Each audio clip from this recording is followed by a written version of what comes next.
ربنا آتنا في الدنيا حسنة وفي الآخرة حسنة وقنا عذاب النار.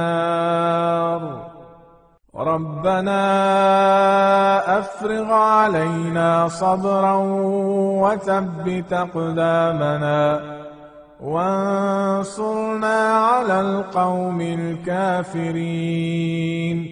ربنا لا تؤاخذنا إن نسينا أو أخطأنا. ربنا ولا تحمل علينا إصرا كما حملته على الذين من قبلنا. ربنا ولا تحمل